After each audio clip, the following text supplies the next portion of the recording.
Russia's military budget is difficult to predict even for the federal government. Waging a full-scale war against Ukraine turned out to be too costly. For example, in 2022, they had to spend twice as much as planned on the army, and in 2024, a record 10,800 billion rubles were budgeted for defense spending. Spending on the purchase of weapons has doubled compared to pre-war times. However, these figures are in rubles. In dollar terms, the amount is below the levels of 2013-2014.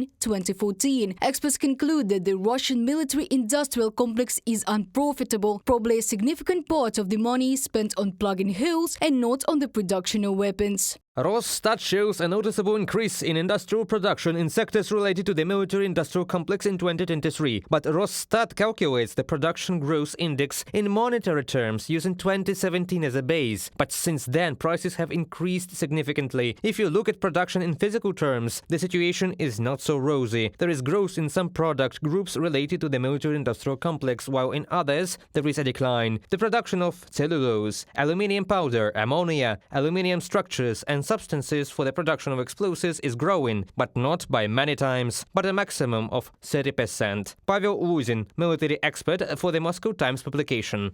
Russia's full-scale war against Ukraine has significantly changed the situation on the global arms trade market. While the United States increased arms exports by 17% between 2019 and 2023 and France by 47%, Russia's figures dropped sharply.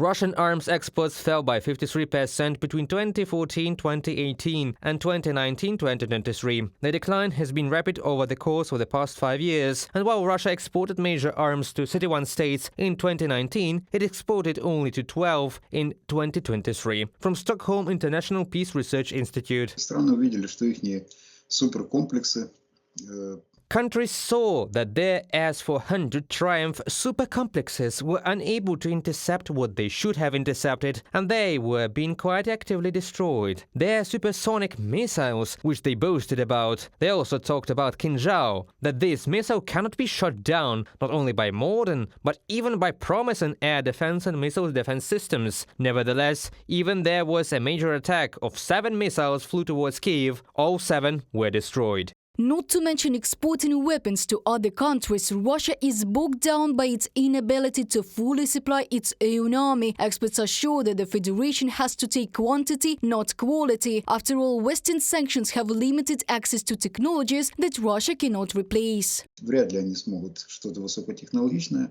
It is unlikely that they will be able to produce anything high-tech, but will try to take quantity, although some things, such as the same planes, Su aircrafts, can produce that, but not in the quantity that they declare. They say that they need to produce 1 per month. Practice shows that last year they produced 3 or 4 aircraft in total. They constantly tell lies. Meanwhile, Ukraine has become the largest arms importer among European countries, according to data from 2019 to 2023. Since the beginning of the full-scale war unleashed by the Kremlin, at least 30 countries have supplied Kyiv with weapons. The top 3 are the USA, Germany and Poland. Reported by Diana Kolesnik, Larisa Zubenko, UATV News.